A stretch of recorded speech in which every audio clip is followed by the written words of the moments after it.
I almost didn't pick up The Order 1886 because most reviews that came out back when it launched straight up crucified the game. As a PS4 launch title, it got way overhyped. I'm also willing to bet that the audience who plays shooters probably doesn't overlap that much with the audience who plays narrative stories, and this was firmly both. I watched some gameplay and it looked great to me, so I grabbed it anyway. Hello, this game was made for me. I am the target audience. But is it a good fit for casual gamers? Let's find out. The cinematography is astounding, and I feel like I'm in freaking 1800s London. They have spared no expense on the environmental quality of this game. I am constantly in awe at each little thing I look at, whether it's decor like a jade elephant or just panning off into the distance and seeing the cityscape from the rooftops. Character models are some of the best I've seen, and the voices sync to the lips so well I felt like I was watching real humans. Oh, Marquis, you mustn't leave now. Unfortunately, my lady, my duty compels me elsewhere. No uncanny valley here. And hot damn, that stash. Music by composer Jason Graves, who I know from his work on Dungeon Siege 3 and the first Tomb Raider reboot, fits that eerie, dark, foggy London vibe to perfection.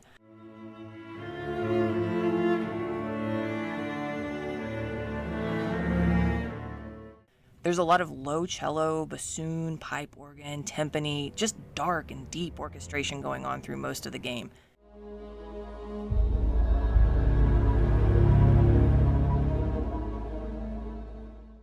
It's supposed to be spooky and anxiety building, and it does this incredibly well.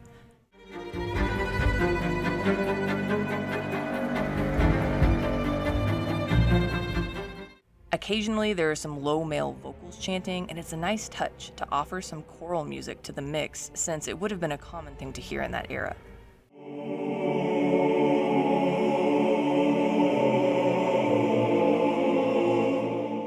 I'm constantly getting distracted by violins in the best way.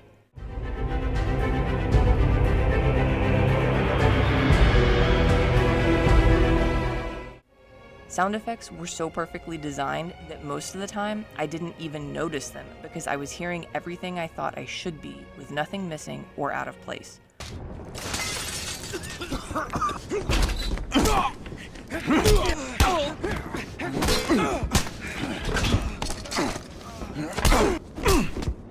We seize the ship in the name of liberty. All of it was perfectly executed to build immersion. And immersion is important in this game because it is all about the... Okay, I really do not want to spoil all the fun reveals, so we're going to keep this very high level. You start as a convict escaping prison and go on to learn that you are an elite protector of the British Empire being tried for treason. Then the whole game becomes a flashback to find out how you got there. The best way I can describe the story is you start out trying to quash a peasant rebellion and end up in a twisted plot involving corporate espionage, corruption, and cryptids. Think of it as horror light, since you're mainly fighting humans, but the setting is gloomy and spooky. Honestly, I felt like I was in an episode of Sanctuary, and that is the highest praise this game could ask for. You play through everything leading up to your incarceration, and then the game continues forward from there as you try to fix things before it's too late. And therein lies the problem. This game was supposed to be a trilogy, so while a few plot points are resolved, they also cliffhanger you into a sequel that was cancelled after this game launched to middling reception. It's a damn shame too, because this could have gone to some amazing places. It is my hopium that there will be some resurgence of the IP after the trilogy news broke recently. Maybe it will get enough interest for a different studio to pick it up and run with it. Combat mechanics were more simplified here than a lot of shooters, which is great for casuals to not get overwhelmed or have to relearn buttons after a break. I can understand why it was not challenging for hardcore players and veteran cover shooter players though, which is a criticism from some. I still struggled with several of the larger long-form battles, and against armored mobs, with many tries to get past them, even on easy mode.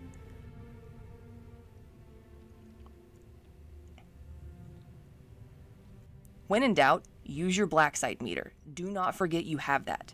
I spent a good 2 extra hours of gameplay just replaying long battle sequences that I didn't have mid-battle checkpoints, which was a pain point. I died so many times trying to get through one fight scene that I had to walk away and pour a drink.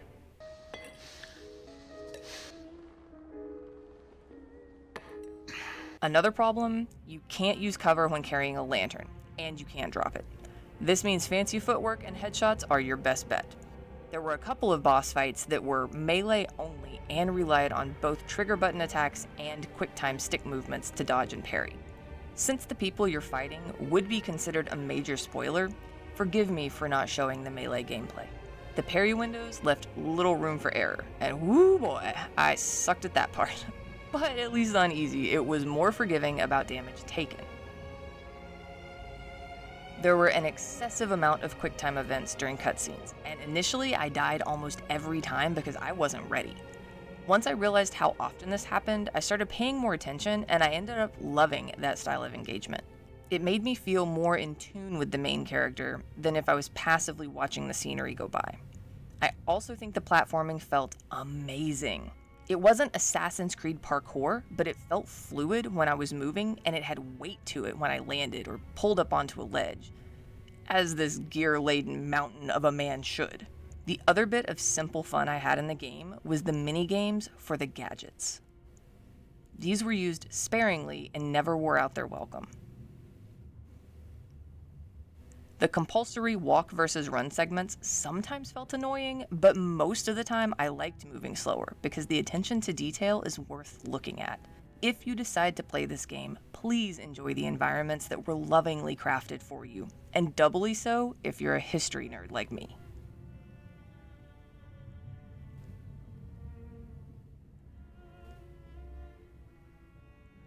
The worst part of the controls for me was the fiddly stealth takedown timing. It didn't feel like it worked correctly every time, which caused a lot of restarts.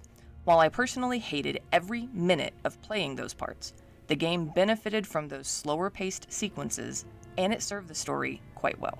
Pro tip, use the crossbow in the gardens to take a headshot from afar.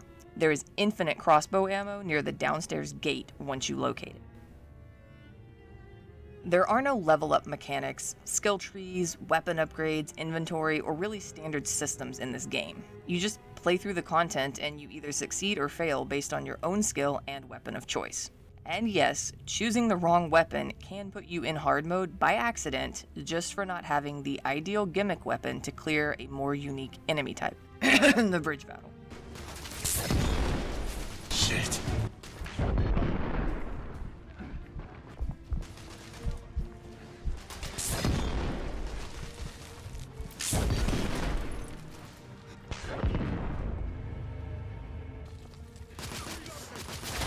I'll give you cover.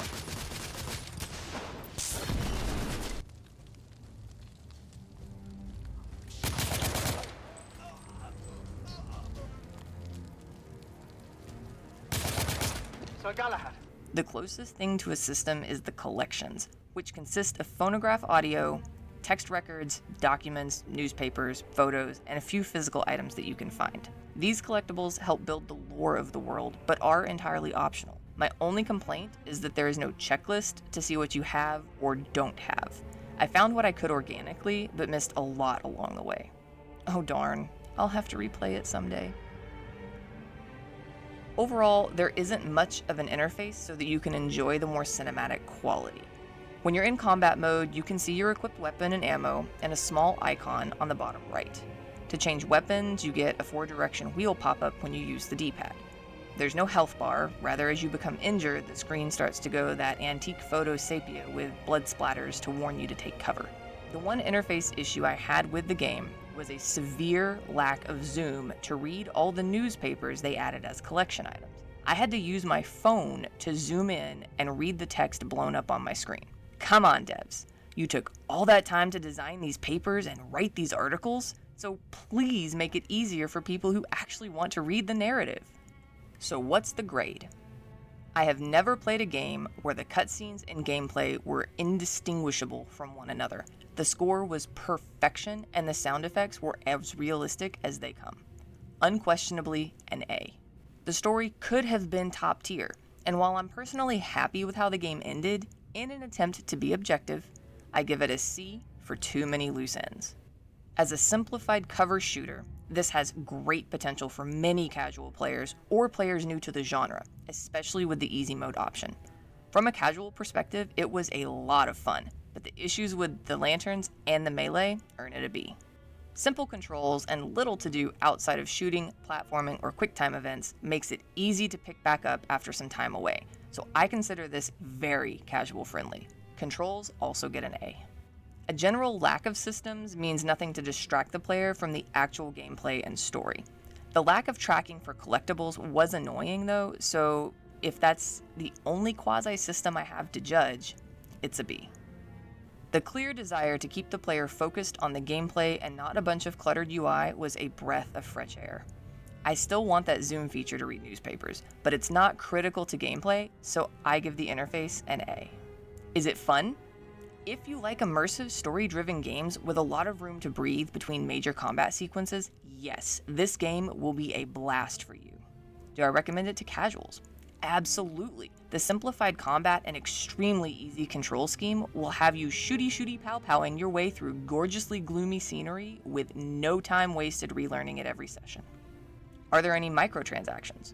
None at all. Multiplayer? No, but they'd hope to put it in the sequel. Bummer. Given that easy mode brings accessibility to the cover shooter genre, along with well-designed world building, exploration, and an intriguing, if unfinished, horror light story.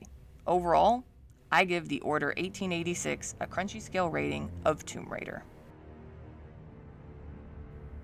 While it's not perfect, not by a long shot, I'm willing to deal with the fiddly controls and the janky stealth because, holy Hannah, I get to chase creatures around the most gorgeously rendered Victorian London in gaming existence with a steampunk gun made for me by... How could I say no? This is my new favorite game. Thank you so much for sticking with me through another long but extremely passionate review. Please like and subscribe if you feel inclined to do so, and go casually where no player has gone before.